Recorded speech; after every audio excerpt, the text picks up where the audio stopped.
Buenas tardes a todos, les agradecemos su presencia. En esta ocasión, continuando con los coloquios, vamos a tener al licenciado Jorge Flores, graduado de aquí de la Universidad Nacional Autónoma de Honduras como licenciado en Física. Él es actualmente el director de la Dirección General de Seguridad Radiológica del país. Además es docente de la Facultad de Ciencias, especialmente de la Escuela de Física, y él nos va a hablar en esta ocasión acerca de las aplicaciones de las radiaciones ionizantes en diferentes áreas, especialmente la agricultura, la ganadería y además en la medicina. Sin más, los dejo con él. Buenas tardes, gracias Idia por la presentación, gracias a ustedes por tomarse este tiempo, que sé que es la hora del lunch, pero mucho de lo que vamos a ver aquí escasas veces se habla en el país. Como dijo Cidia, también trabajo en otra entidad de gobierno, que es la Dirección General de Seguridad Radiológica. Cuando tengo acá el sombrero hablo sobre los temas de seguridad y cómo cuidarlos. Hoy voy a hablar de cómo se usa la radiación ionizante. Y bueno, comenzamos a poner en contexto en términos de qué vamos a platicar hoy. Que va a ser una conversación, ¿verdad?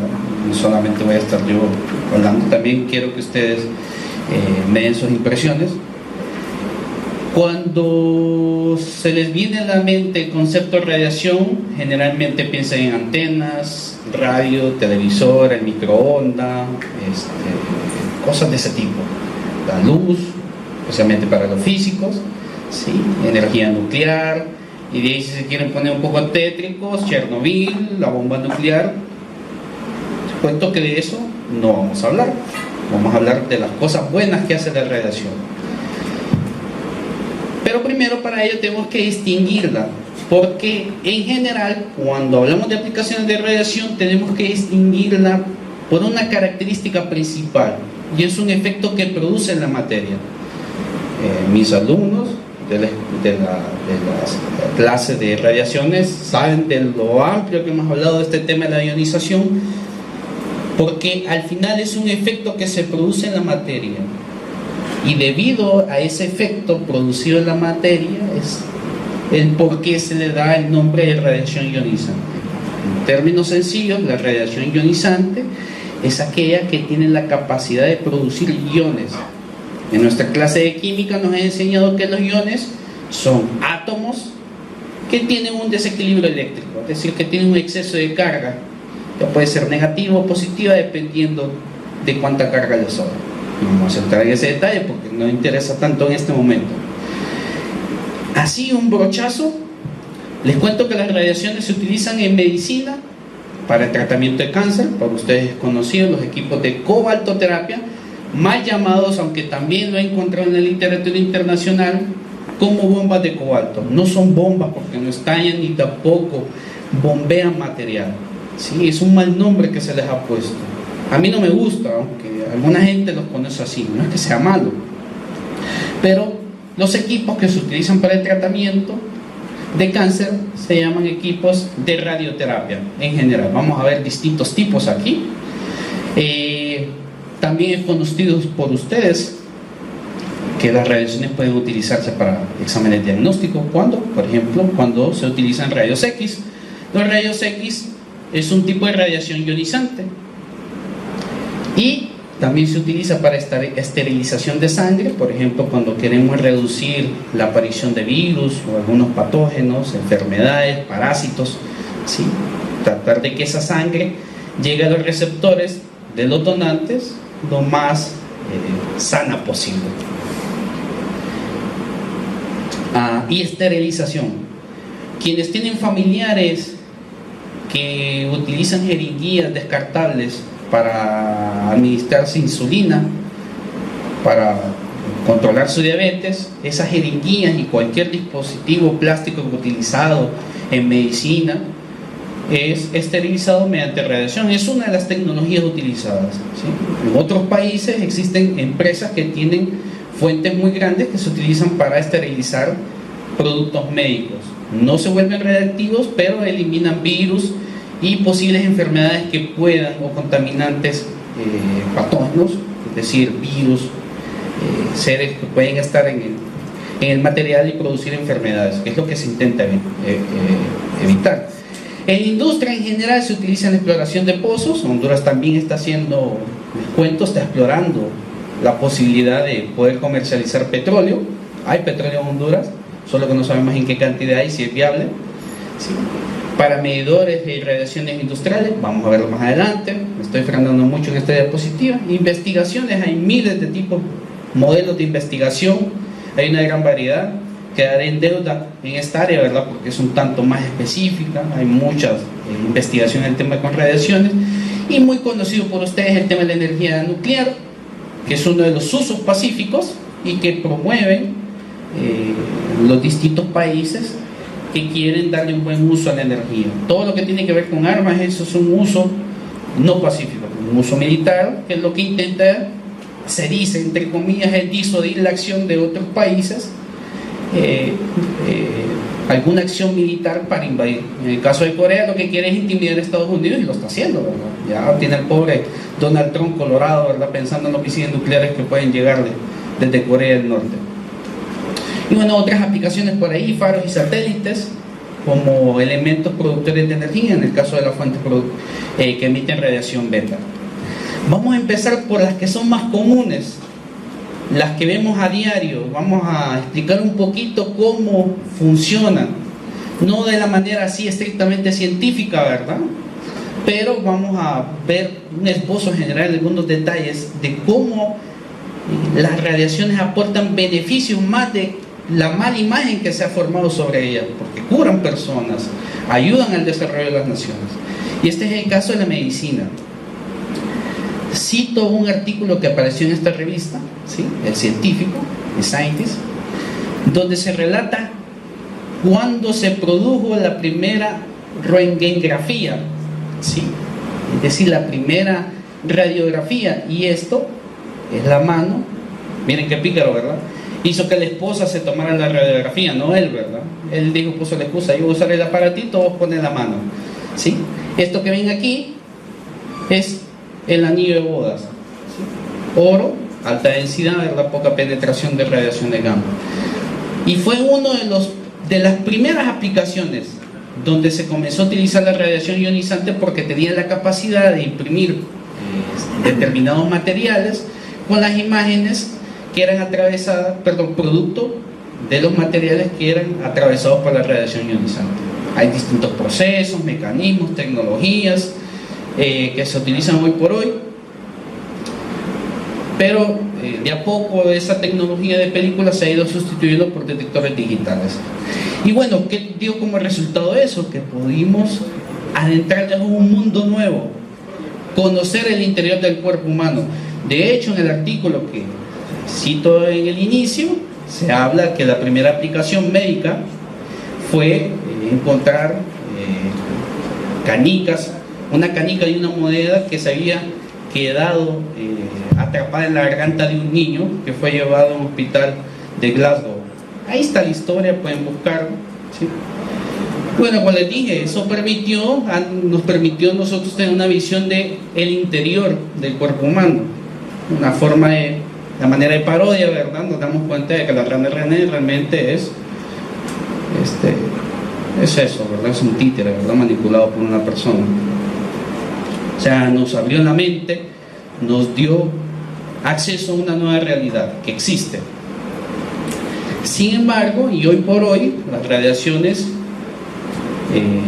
las aplicaciones de las radiaciones ionizantes aportan dosis a la población, exposición a la población equivalentes a la radiación natural. De hecho, en determinados países donde las personas tienen acceso a todas estas tecnologías y estudios para poder controlar su salud, para poder, diagnosticar enfermedades, tratamientos, etcétera, etcétera, esa exposición se vuelve mayor comparativamente con la que la naturaleza, porque les cuento que ahora en este momento también estamos tolerando radiación, hay presencia de radioactividad, los rayos cósmicos que vienen del sol, los fotones que están saliendo de los materiales radiactivos que conforman las cerámicas, los minerales del cemento, la contaminación en el aire, las trazas que pudieron haber quedado de estos accidentes radioactivos, el potasio 40 que consumimos en las bananas que comemos todos los días, ¿verdad?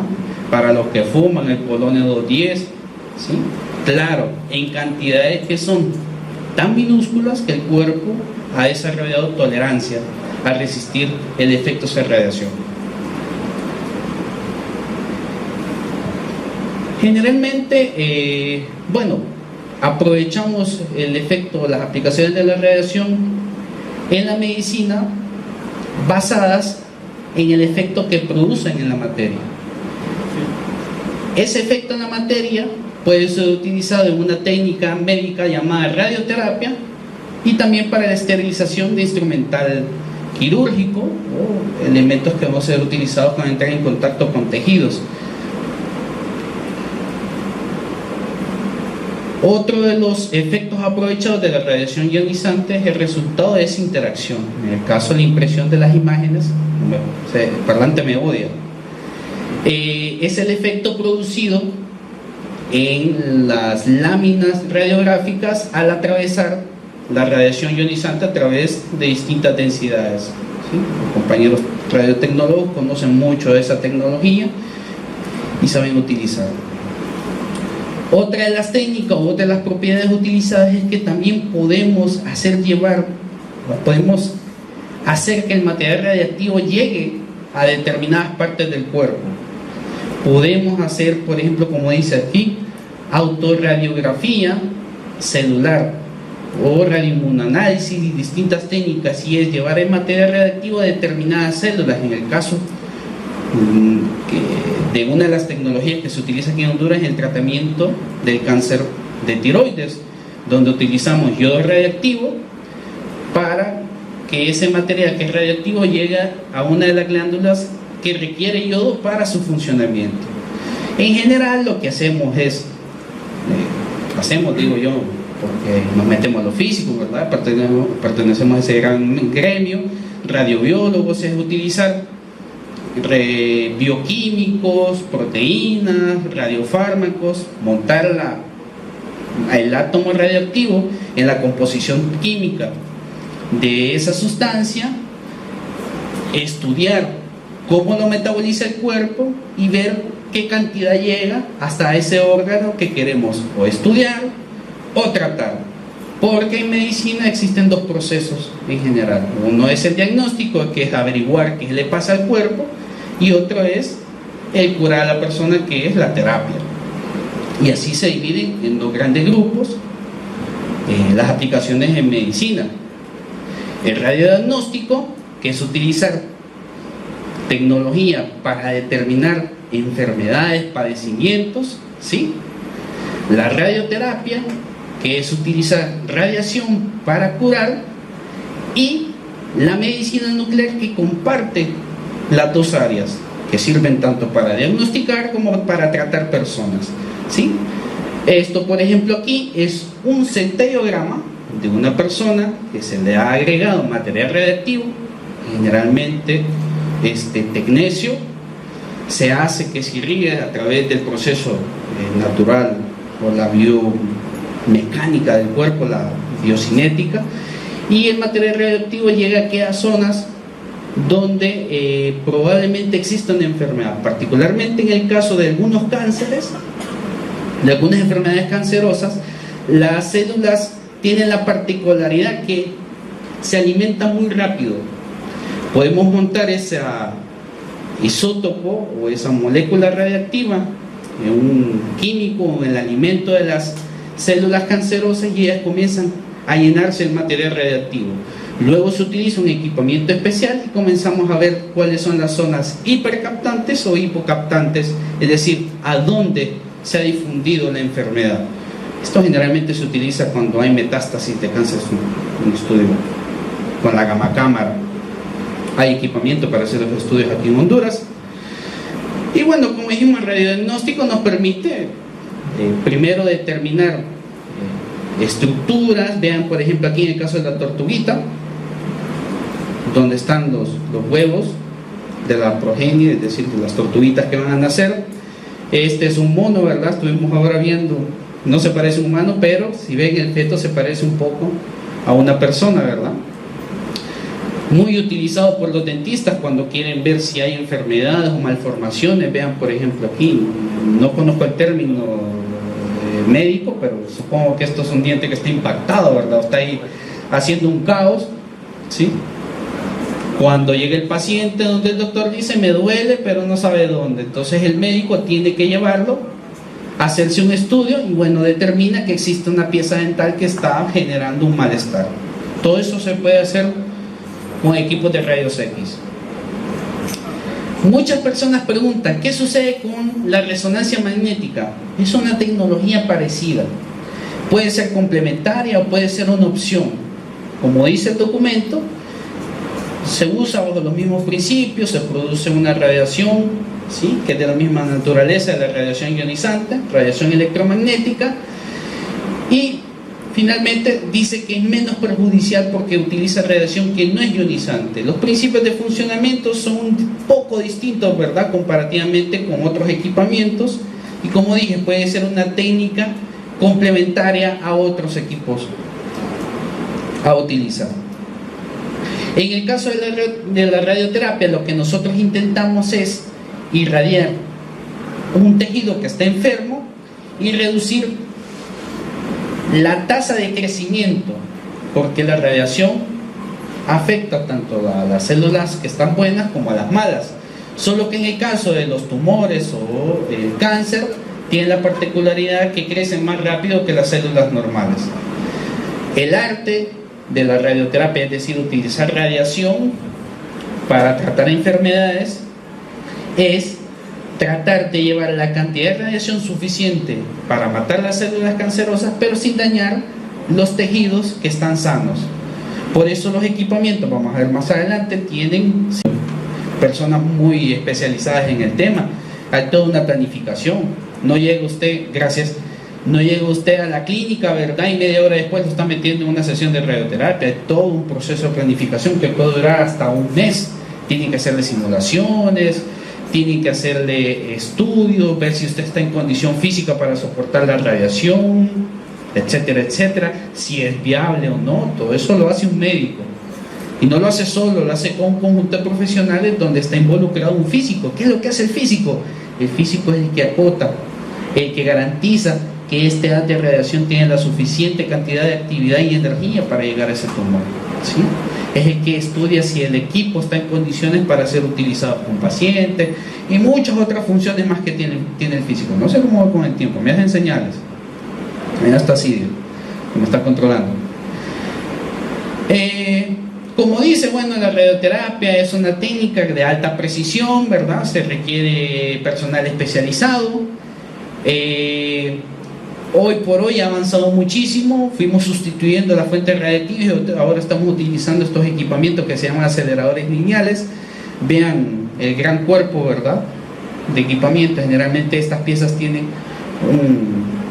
algo que llamamos colimador, que lo que hace es acotar la forma del haz a la forma del tumor, ¿sí?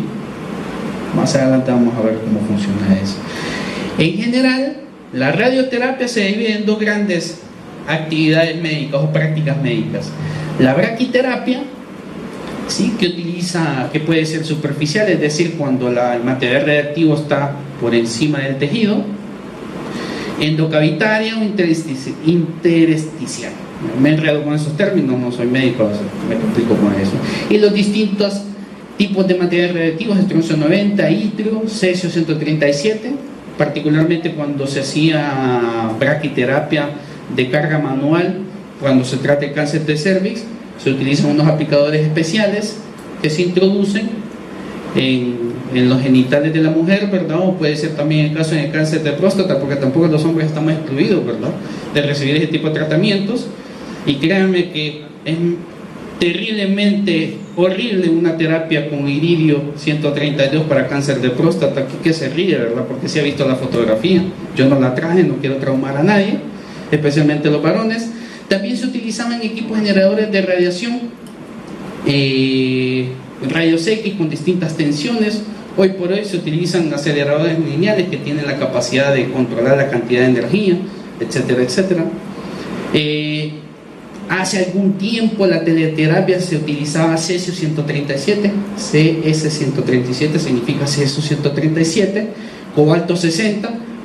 Hoy por hoy existe una guerra entre esta tecnología y los aceleradores lineales. Muchos colegas físicos creen que el acelerador lineal es la última generación. En realidad sí, a veces es más bonito, tiene más componentes, es más complejo, tiene más aplicaciones porque cuesta menos producirlo que el equipo de cobaltoterapia, porque solo una fuente de esto puede llegar a valer casi $200,000 y tiene una vida media de 5 años, o sea, tiene una vida productiva de más o menos 5 a 10 años. Todo depende de qué tan complejo o qué cargas de trabajo hay en los servicios.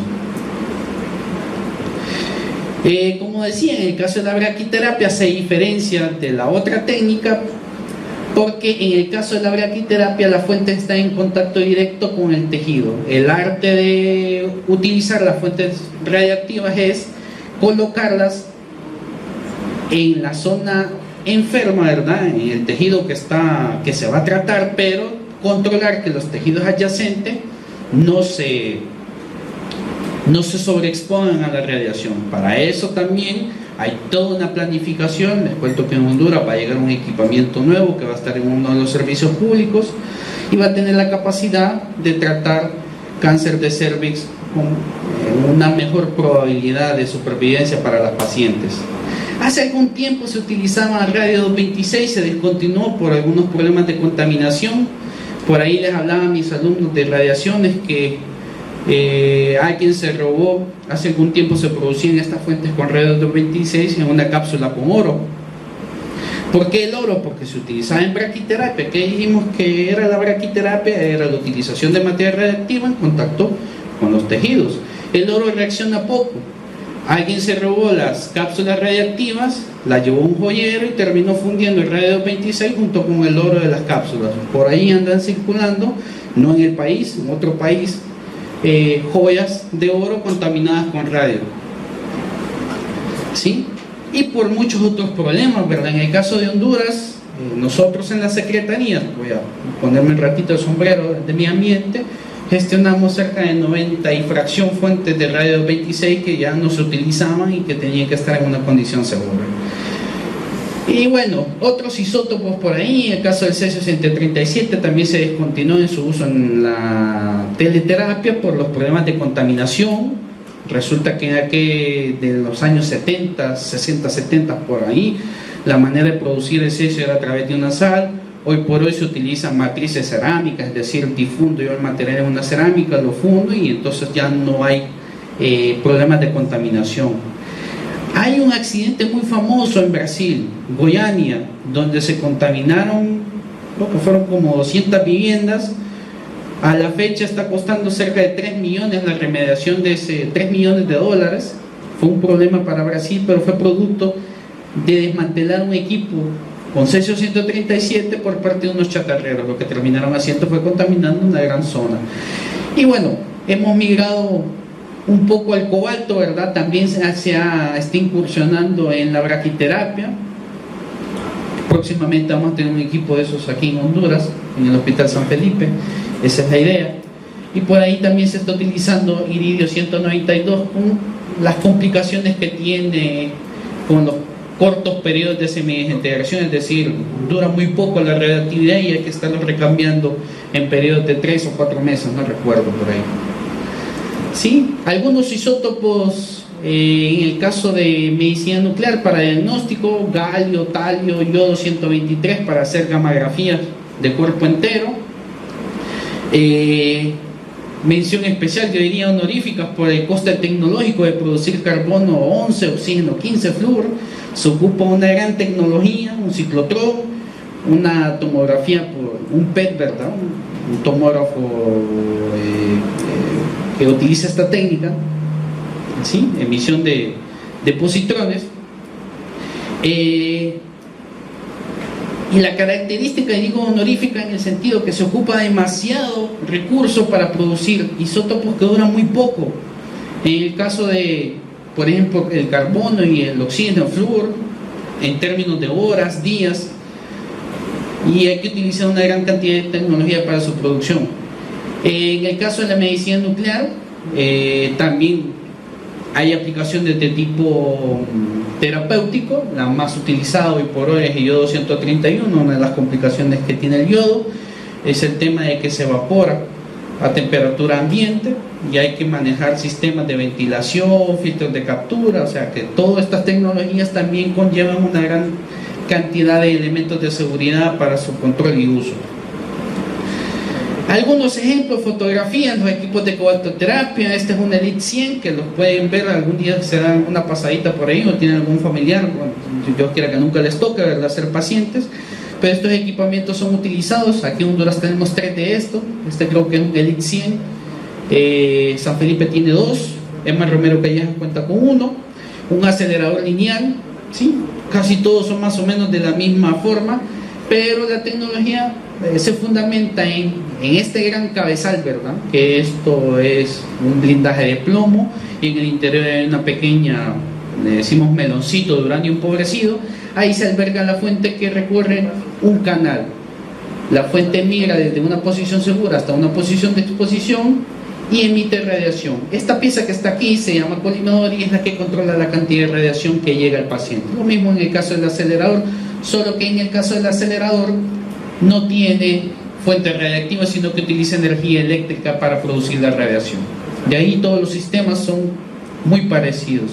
Un sistema de alineamiento, monitores, un búnker, ¿sí? Esta cama puede rotar, puede moverse. Uno de los problemas que había con los equipos de cobaltoterapia, han ocurrido accidentes donde esto se ha desconectado y ha aplastado al paciente. Solo este cabezal pesa 2 toneladas, o sea que hay una gran ingeniería en tratar de poner eso ahí y moverlo, mover 2 toneladas de metal macizo. Braquiterapia, hay distintos tipos de equipamiento. Les presento el más común, el Selectron, si no me equivoco ese es uno, y en esta partecita de aquí se conectan unos tubitos donde van caminando estas cosas que están aquí, que son las fuentes radiactivas, que pueden ser de cobalto, iridio 192, etcétera, etcétera. Cesio, aquí en Honduras tuvimos uno que utilizaba esferitas, era más grande, más viejo, del año 85. El equipo funcionaba, pero se descontinuó porque el software era incompatible con Windows XP. Cuando se le preguntó al fabricante, queremos un software, no, ya no fabrico ese equipamiento, cómprame el nuevo, que era uno así más chiquito, ¿verdad?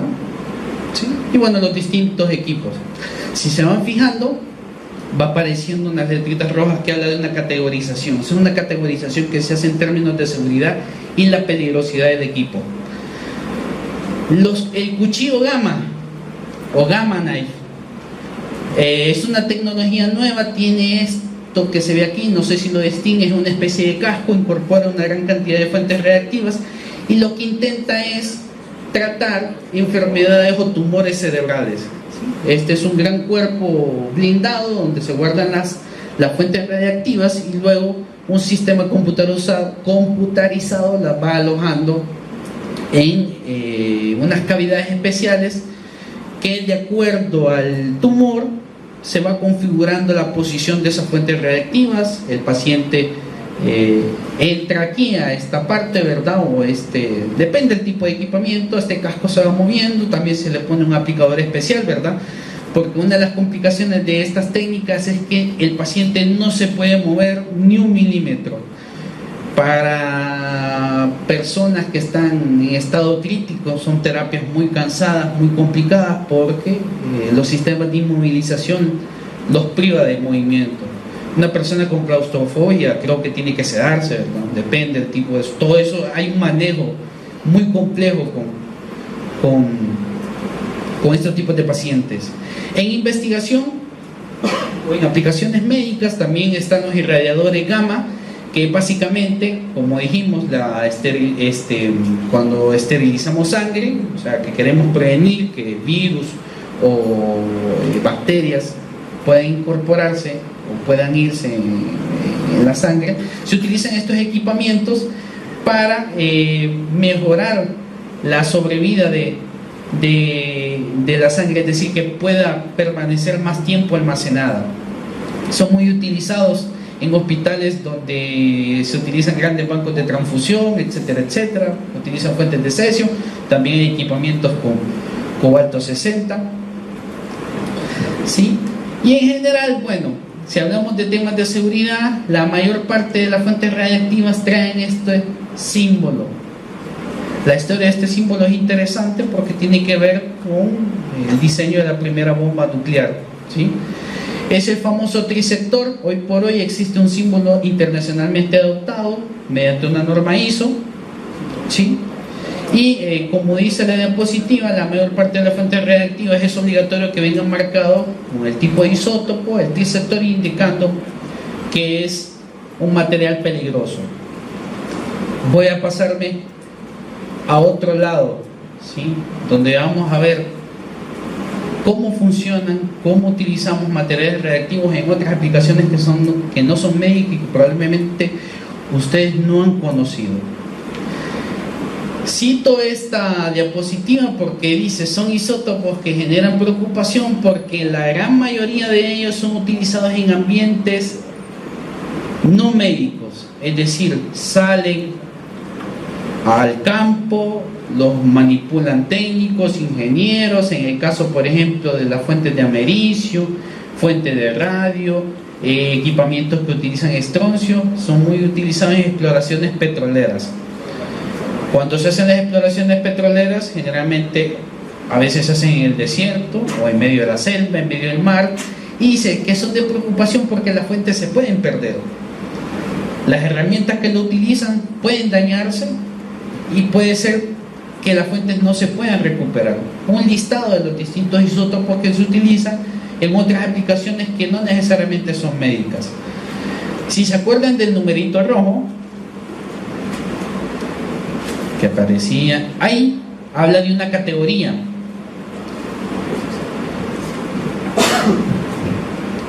Los países, incluido Honduras, nos hemos puesto de acuerdo en adoptar una clasificación estandarizada que es emitida por una entidad internacional que se llama el Organismo Internacional de Energía Atómica, IAEA en inglés.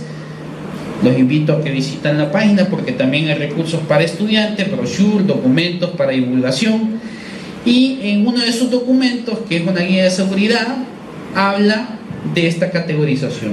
Si ustedes se fijan y leen la categoría 1, quizás me hizo falta arreglarlo en forma de tabla, habla de fuentes que son extremadamente peligrosas, muy peligrosas, peligrosas para las personas, pero para los que somos muy duros con los números, es decir, muy cuadrados, que queremos ver de dónde sale esa categorización, pues no, el OIEA ha diseñado una guía que utiliza criterios técnicos y científicos para hacer esta categorización, ¿sí?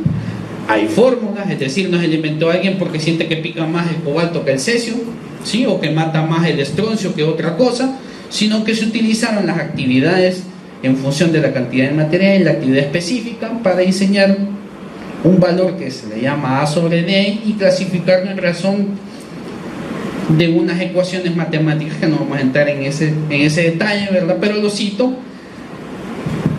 Y también el OIEA también ha establecido tablas orientativas donde dice dónde pueden aparecer esas fuentes radiactivas, algo que tiene que ver con temas de seguridad. Pero ¿por qué cito esto? Porque cuando los fabricantes están diseñando equipamientos tienen que utilizar estas categorizaciones para asesorar a las personas que le van a vender los equipos que está comprando una fuente peligrosa o extremadamente peligrosa y que debe adoptar medidas de seguridad, etcétera, etcétera. Bueno, nunca vamos a poder ver en vivo ante un sistema que es controlado, ¿verdad? Que se le llama celdas calientes y se manipula el material.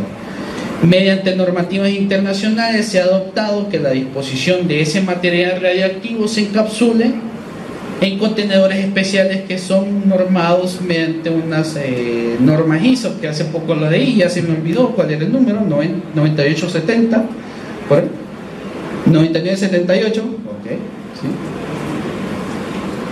sí. Y bueno, les cuento que las fuentes radiactivas también se utiliza para hacer caracterización de pozos petroleros. Este es el caso, por ejemplo, esta es una fotografía de una empresa muy famosa, Schlumberger. Utilizan unas herramientas especiales Aquí está un técnico especialista, está atornillando la fuente, porque la fuente está en el fondo de este contenedor especial para su movimiento, la atornilla, y luego lo incrusta en una herramienta que va en un camión especial que lo lleva hasta la zona de estudio, ¿sí? Las fuentes, vean el tamaño del contenedor comparado con el tamaño de la fuente radiactiva, son muy pequeñas, pero en este pequeño volumen se puede contener una gran cantidad de energía. Y bueno, distintos isótopos, americio 241 en combinación con berilio producen neutrones, son utilizados para, por ejemplo, cuando se están construyendo carreteras. Ahora que los que vayan a viajar al sur, lastimosamente van a estar paralizadas las actividades, pero en las actividades rutinarias, cuando se construyen las carreteras, se utilizan unos equipos que se llaman densímetros nucleares. Esos equipos contienen fuentes radiactivas y se utilizan para medir el nivel de compactación, es decir, si la carretera está bien planita y bien compactada, y cuánto es el nivel de humedad. Antes se hacían otros métodos, ¿verdad? Pero ahora se utilizan esos equipos radiactivos que también están en uso aquí en el país. Otros usos en el tema de los irradiadores industriales. Esto es un ejemplo de un irradiador muy pequeño, por ejemplo, en la industria de los automóviles. Cuando ustedes quieren obtener materiales o polímeros de alta resistencia, pueden someterse a algunos polímeros especiales a radiación beta, o en el caso de la esterilización, ¿verdad?, de materiales, se utiliza cobalto 60. En una de las charlas de un colega que estuvo aquí, les habló de que también las frutas se pueden irradiar. Por ejemplo, ¿cómo creen que hacen estos países altamente industrializados para llevar mangos hasta, por ejemplo, Finlandia? Para que un finlandés se coma un mango fresco. Lo somete a un proceso de irradiación. ¿Y cómo es el proceso? Lo que hace la radiación es matarle los parásitos al mango, que es lo que termina dañando la calidad, el sabor, ¿verdad? Que después encuentra los gusanos, y el finlandés no se quiere comer el mango gusanoso, ¿verdad? Además de que también la radiación puede prolongar la vida del mango, es decir, que se pudra con mayor lentitud, que le dé más tiempo a la empresa llevarlo hasta un lugar, y eso lo hacen con bananas, guayabas, cebollas, papas, bueno, etcétera, etcétera. Si se fijaron en el afiche de mi cartel, en el afiche de mi coloquio, perdón, sale una fresa, la radiación llegando, y dice que eso mata a las bacterias. Eso prolonga la vida de la fruta, así que nos permite venderle más cara a la fruta, ¿verdad?, a los europeos.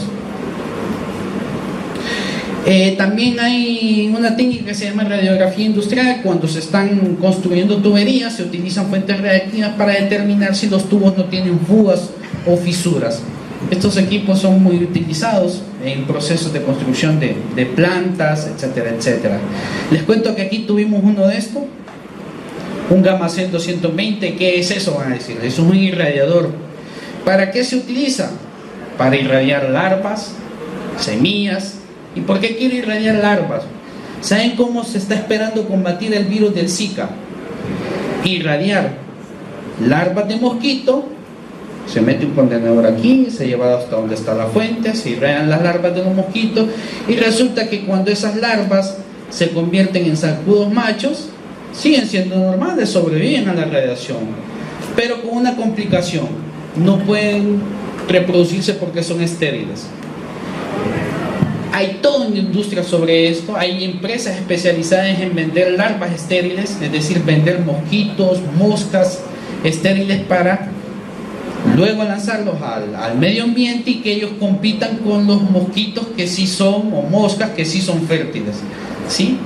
Por ahí alguien habló, no me consta, de la que necesitan más o menos 10.000 moscas irradiadas para combatir un macho estéril, ¿sí? Porque obviamente, una vez, de acuerdo a la forma de procrear de las moscas o los mosquitos, ¿verdad?, una vez que la hembra ha sido fecundada, no vuelve a tener contacto con ningún otro macho, y si lo hace con una mosca que es infértil, obviamente va a pensar, ¡ay, quedé embarazada! Y vive la vida loca, ¿verdad? Pero sin complicaciones. Y eso es lo que se intenta hacer, ¿verdad?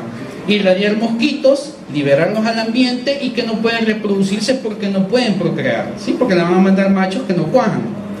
Así dicen en el argot popular. Hay distintas tecnologías, irradiadores autocontenidos, irradiadores de piscina, etcétera, etcétera. Todo depende de la complejidad del equipamiento, el volumen de carga que voy a irradiar. También en los lugares remotos, y esto sucedió mucho en Rusia, ellos tienen problemas. Cuando yo no puedo llevar baterías o no puedo conectarlos a la red eléctrica, utilizo fuentes radiactivas. Generalmente, como dice aquí, contienen estroncio 90 o plutonio 238. Isótopos que decaen en partículas beta, que esencialmente son electrones. O sea, lo que se produce es una corriente eléctrica que termina alimentando el dispositivo que se va a energizar. Y bueno, uno de los problemas, vean aquí, se sacó la batería radiactiva y se terminó abandonando en una zona poblada y va pasando a la persona, ni me doy cuenta que esto es radiactivo, ¿verdad? Me estoy exponiendo. Y hay historias de los soldados cuando estaban combatiendo en Siberia, ¿verdad? Durante la época de la Guerra Fría, sentían que esto emitía un calor y se sentaban cerca de la batería radiactiva, terminaban sobreexpuestos a la radiación con quemaduras en la espalda, etcétera, etcétera. Como ven ahí, son equipamientos de la categoría 1 muy, muy peligrosos. Voy a citar un documento que tiene que ver cómo es que permitimos que materiales peligrosos pueden utilizarse en la vida cotidiana, y es que sí, dice que podemos utilizar las radiaciones siempre y cuando los beneficios de utilizar ese material estén por encima del daño perjudicial. Y bueno, ¿qué es el ISRP? Es la Comisión Internacional de Protección Radiológica, y es un grupo de expertos, es decir, la gente más reconocida en el tema, que conoce sobre fuentes radiactivas, conoce radioprotección, se junta y discute criterios y establece normativas y orientaciones de cómo utilizar las fuentes radiactivas. Existen otros organismos internacionales que hablan sobre el tema. Les voy a hablar de esto, si les va a interesar mucho, de los usos cuando el ISRP todavía no existía como entidad. Y es que incluso se utilizaba material radiactivo como juguetes. Vean, por ejemplo, el laboratorio atómico de Hilbert venía con 3 fuentes radiactivas. ¿Sí? O sea, si Hilbert era un chiquitito que andaba, papi, yo voy a ver cómo voy a utilizar un contador Geiger y voy a sacar la curva de Plateau. Se ríen mis alumnos de radiaciones porque ellos han estado utilizando equipamiento que tiene fuentes radiactivas. Y vean algo curioso, venía con un certificado para el retorno de las fuentes radiactivas. Le decía, fíjense que le estoy vendiendo un juguete, pero le hago la observación que las fuentes no las bote a la basura, porque hay una orden federal que dice que materiales peligrosos no pueden ser dispuestos como desechos peligrosos, como desechos normales. Devuélvamelos. Y vean, bueno, pues hay una página web, ¿verdad?, de la Universidad de... lo olvidé. Decía el folleto, importante, conserva este documento junto con los manuales de referencia, ¿verdad?, y utilícelo como un documento de seguridad. ¿Qué hacemos con los manuales? Los botamos. Es más, encendemos el aparato y hasta después comenzamos a leer el manual. Y no solo salió el laboratorio de Hilbert, salieron otros kits, ¿verdad?, de laboratorio. Decía, viene con un material que es radio 226. Ojo, usted tiene un material que es muy caro, ¿verdad? Aprécielo, porque el gramo puede valer hasta $25,000. Claro, lo que le vendían al consumidor final era una porquería de microgramos, ¿verdad? O nada. Pero el problema era utilizar material que era peligroso como juguete, una cosa inconcebible. Más adelante, las vasijas que difundían radio 226 en agua, o los difusores de radón. Vean ahí la muchacha, ponía un tubito y el radón comenzaba a difundirse en el agua, y eso decían que era mágico para la piel, que lo hacía sentir mejor, más relajado, más vital. En el caso del agua, ¿verdad?, decía que revitalizaba, que daba energía. Y en aquel momento eran tecnologías aceptadas. Hoy por hoy para nosotros es una locura. Este es más curioso todavía.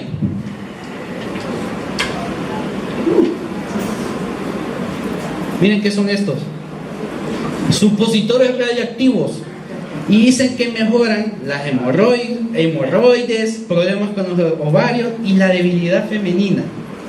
¿Sí? Habían píldoras también que decían que revitalizaban al hombre. ¿Sí? Maquillajes, lentes, ¿verdad?, para mejorar la vista, tratamientos, pasta dental, ¿sí?, pócimas que revitalizaban. Y vean, esto fue recién el siglo pasado, 1940-45. Esto está en un museo en Estados Unidos. Desodorantes, esto lo metían a la refrigeradora, tenía torio y decía que eso quitaba el mal olor del refrigerador. Vean los lipstick con torio, sí quedaba más frío, no sé de qué manera, ¿verdad? Los famosos relojes, se lo comenté a mis alumnos en la clase, que era lo que hacían, ponían radio 226 en los numeritos y en la noche, vean qué bonito, brillaban. Una bolsa llena de agujas. Obviamente esto se fue retirando del mercado cuando comenzaron a ver que los fabricantes, por ejemplo, estos relojes se fabricaban en un taller donde las mujeres utilizaban un pincel y lo impregnaban de la pintura con radio 26. ¿Qué hacían para afilar el pincel? Lo metían en la boca, ¿sí? Se contaminaban con el radio. Fueron viendo que muchas mujeres padecían de enfermedades en la boca y algunas algo parecido a lo que llamaban ellos cáncer, ¿verdad? Después se dieron cuenta que obviamente las mujeres estaban enfermándose por el radio. Y bueno, también por ahí, creo que incluso aquí en Honduras tenemos un par de aviones muy viejísimos, ¿verdad? Que tienen estos rótulos con tritio, ¿sí? Diales, nosotros rescatamos uno, está en el almacén de fuentes reactivas, un dial de un avión viejo que emite un brillo, ¿sí? Brújulas militares, y pueden encontrarse miles de otros equipos que sin el conocimiento sobre el uso de los materiales radiactivos eran utilizados como artículos de consumo o que tenían acceso. Vean esto, 1981, hace poco. Digo hace poco, yo nací en el 83, siento que es hace poco, ¿verdad? Prótesis, ¿sí? Conteniendo uranio, losa, ¿sí? Con torio. Proyectiles, por ejemplo, los proyectiles con uranio depletado, los vemos en las películas, ¿sí? Proyectiles de alta penetración por su nivel de densidad. Las famosas joyas, canicas. ¿Cuántos vieron jugar Maules, verdad? Los vecinos, las canicas venían con torio. Y hablo de artículos de consumo porque no era de forma deliberada que se utilizaba el material reactivo, era que ya venía incorporado por su proceso de fabricación. Y bueno, justo, ¿verdad? Eso es lo que yo quería presentarles. Hay muchas cosas más que contarles, una gran variedad. Puedo incluso hacer una sola presentación sobre usos aberrados de la radiación, porque hay muchísimos, ¿sí? Yo espero que el contenido de hoy haya sido de su provecho, que les haya dado una visión interesante sobre el uso de las radiaciones ionizantes. Nuevamente, a su disposición para seguir hablando de estos temas. Les agradezco su atención. Gracias por haber venido.